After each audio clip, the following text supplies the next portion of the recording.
Well,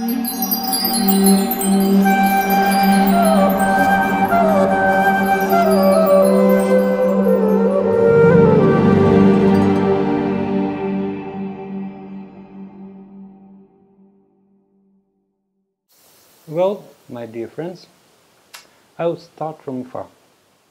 I was born in a regular Soviet family. I was born in 1970. My father and mother were professors in some institute in city Kuibyshev. Now it's called Samara. Kuibyshev was in the name of one revolutionary. Well, I think it was something from a previous life, because my father, he knew 11 languages, including Hindi. And when I was about 8 years old, I found a book on yoga on a bookshelf.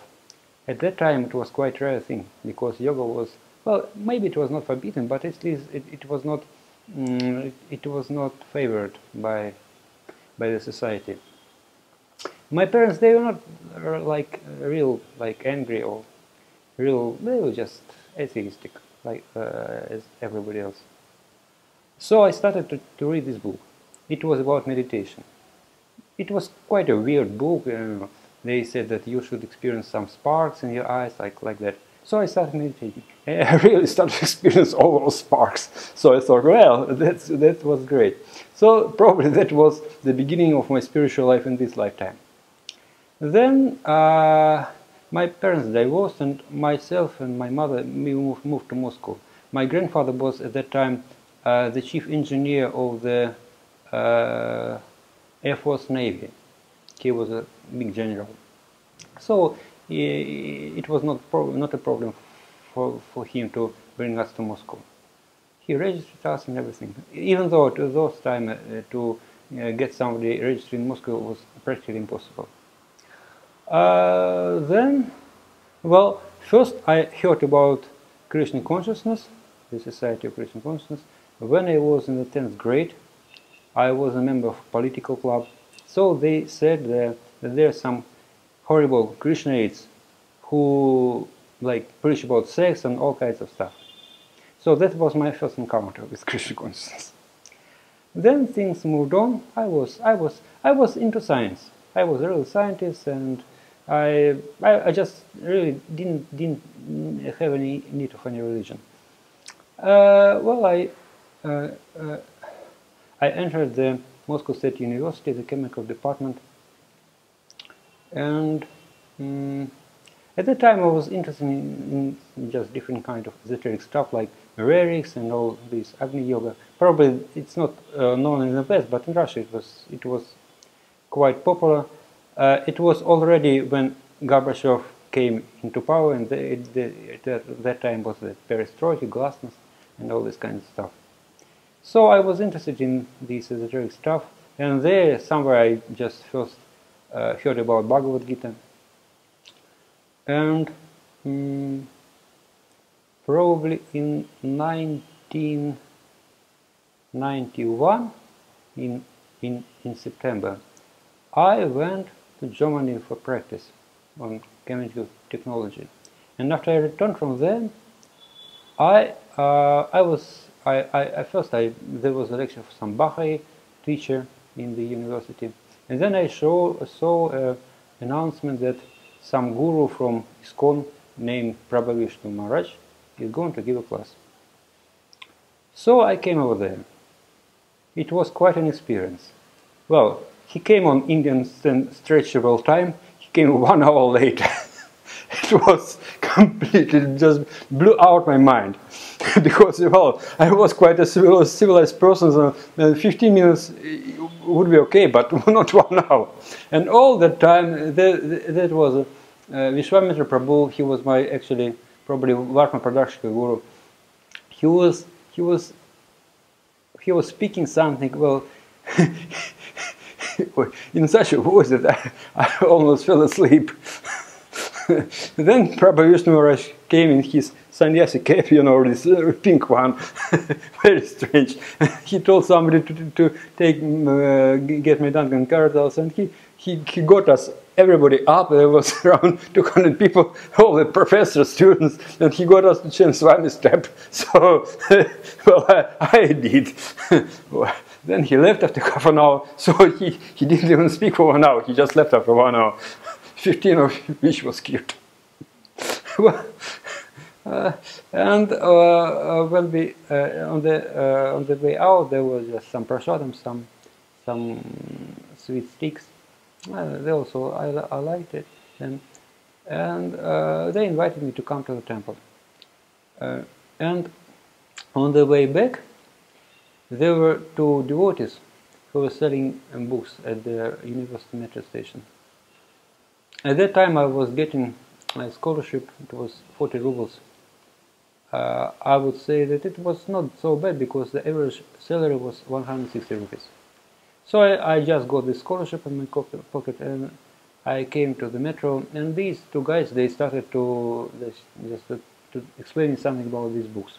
So I saw Bhagavadgita. So well, I don't want to hear all of you. I'm just going to buy this book.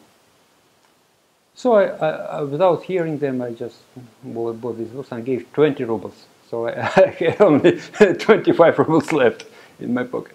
And they told me, well, you know, this is Krishna book. You should read Bhagavad Gita in the morning and Krishna book in the night. I told them, well, guys, I don't have any money. Just get lost. So I went to the metro, and then just some mysterious forces just turned me all around. And I came to them, and they couldn't understand anything. I just grabbed the other book, gave them another 20 rubles, and left. So I started reading this Bhagavad Gita.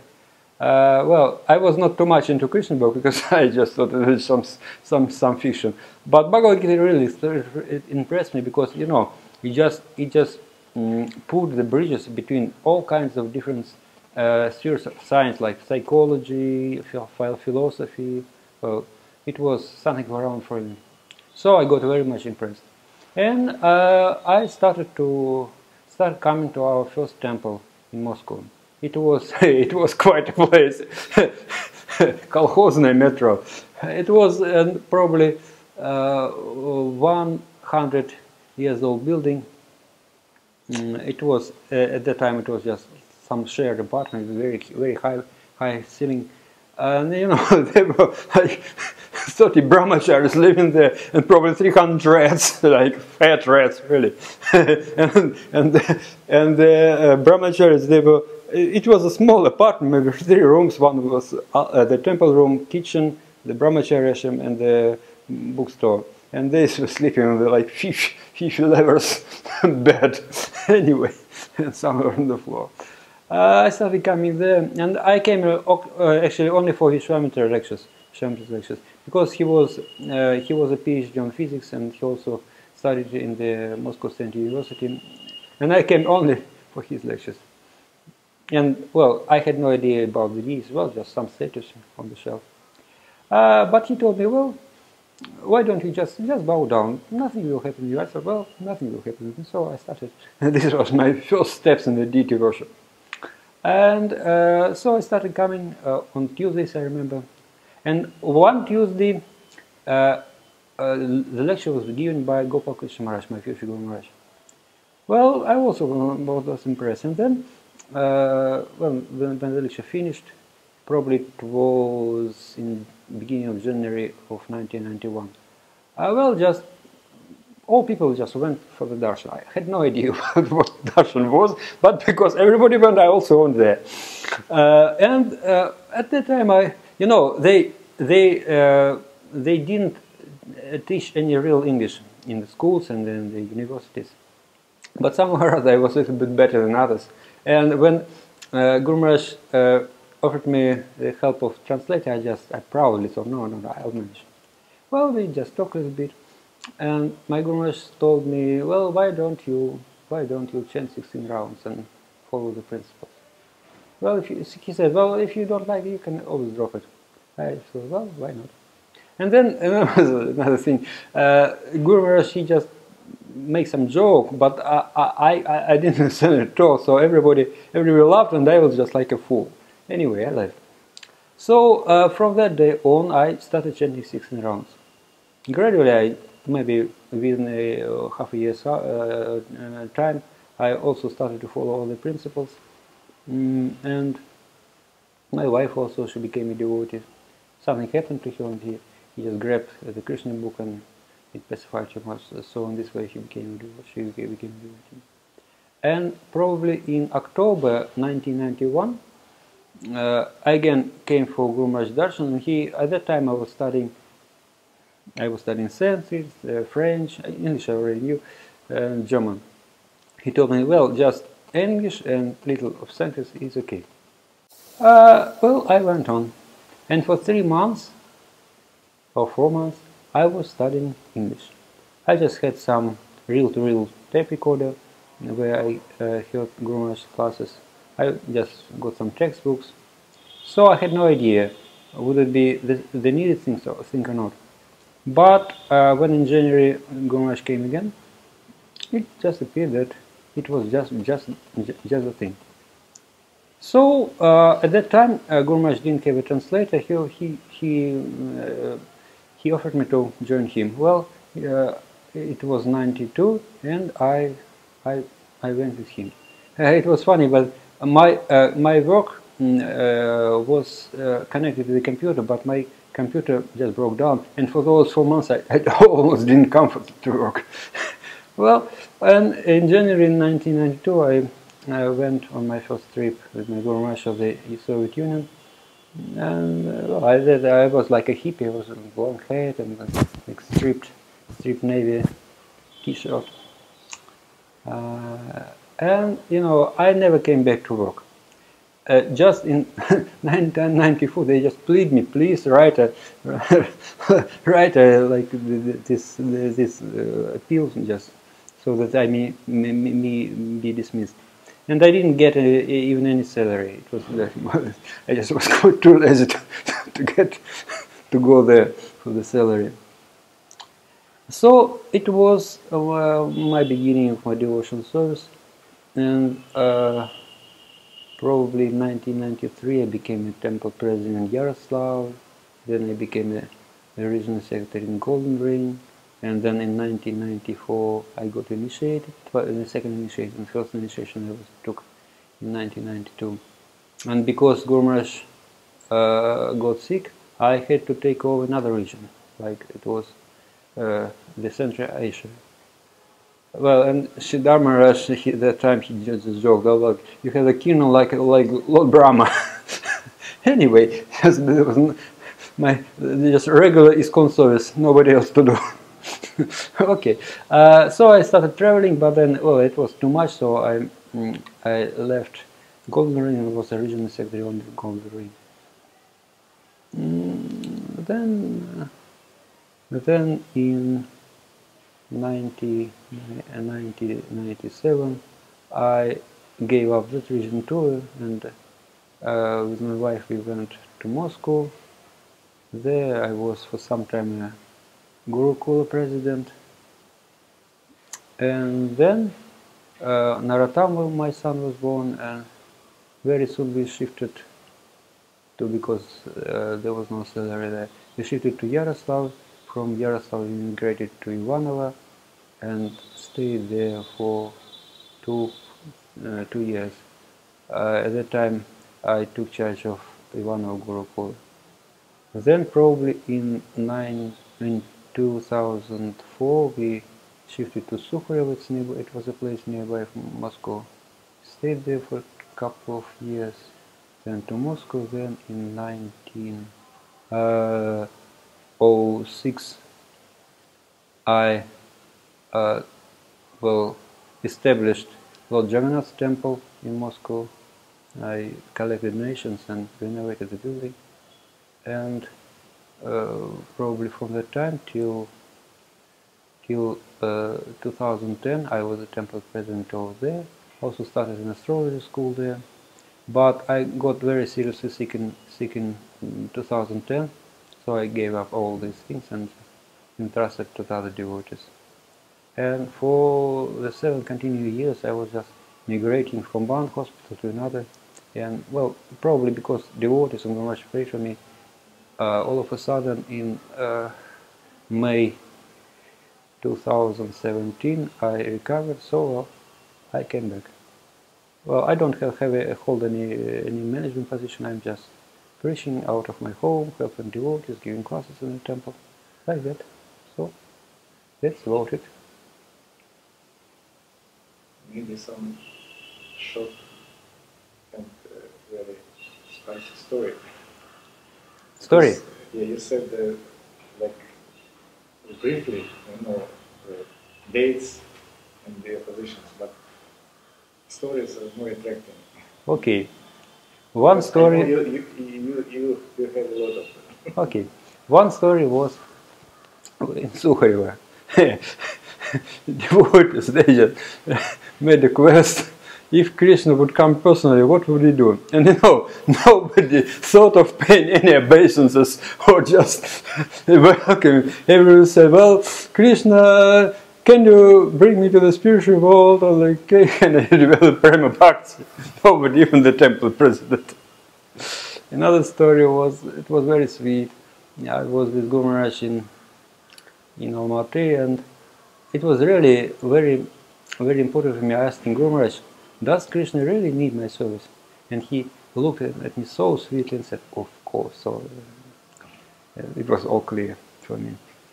Another thing was in Bhagavad, I was initiated devotee maybe for 2 years, and all of a sudden I asked the question, Guru Maharaj, what is Krishna consciousness? For 2 years I was already initiated. I had no idea of what Krishna consciousness was. So he again very sweetly told me, well, Krishna consciousness, let's just live for Krishna, talk for Krishna, walk for Krishna, breathe for Krishna. So it was it. Another funny story was when I was regional secretary in Central Asia. We were coming from Bishkek to Bishkek was the capital of Kyrgyzstan, and Uzbekistan, capital of Uzbekistan was Tashkent. So we were going there on Nirjala Kadashi, 40 degrees in suffocating atmosphere in the car. Anyway, we came maybe by 11 o'clock, and we were counting seconds when 12 o'clock comes, so we all just dipped into the water. And from there, we had to go to Dushanbe, the capital of Tajikistan. They didn't prepare any vehicle. They found some old damaged jeep and old damaged Mercedes car. I don't know how long it was. So we took, and it was time. It was just, I think, war just finished over there in Tajikistan. But usually we went through some mountain. It was like 4,000 meters high, but that time they chose to go around that mountain. And on the border, there was no bodyguards. There's this former border just line between Tajikistan and Uzbekistan. On the Tajikistan side, there was a huge stadium, and something was happening there, just some music, something. And, there was Prahlad here, he's a Kurdian, and Govinda Maharaj, Bhakti-Vivesh, and Govinda Maharaj. So Govinda Maharaj went, well, so people, guys, let's go there. After all, we live only once. So we went. And it was marriage party. They made us sit on the bench, there was a table. And they offered some liquid, some white liquid. And remember, she thought that it was water, but it was not water, it was vodka. And the devotees told them, well, it's vodka, don't drink it, it's very, very, very hot alcohol. And we had to explain why, because they will just kill us if you refuse their hospitality. So in remembrance, well, we're Indian mullahs. These robes, several these robes of Indian mullahs. We have, don't you know that today is Ramadan? They say, oh yeah, Ramadan. So, and some Muslim guys say, well, no, Ramadan passed couple of months ago, and we had Indian Ramadan. So in this way, they let us go. And we started dancing Tajik way in the couple. And Prahlad Maharaj was singing Hare Krishna on the microphone, playing his accordion. Then we went to some other marriage party, do some by side lines. It was another marriage party. We chanted there. And then we came to Dushanbe maybe at 3 o'clock or 4 o'clock in the morning. Well, there was some feast, probably a couple of days maharaja spent there. Then they flew over somewhere back to Tashkent. I had to go by Central Asian trade. Well, it was something. All the windows were broken, and especially that nobody would disturb me. I booked a ticket on the second level, but again it was like 3 guys sitting next to me. Anyway, it was a one-day trip, and we went. And I was reading Bhagavadgita in English. He couldn't understand anything.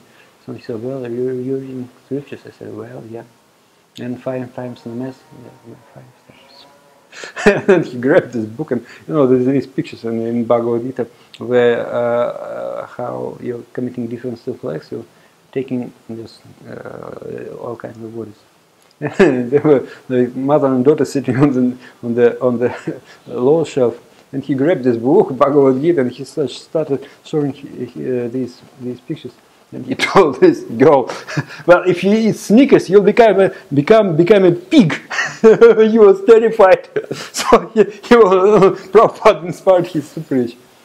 No, that's about it. Thank you. Hare Krishna. Может как-то закончить?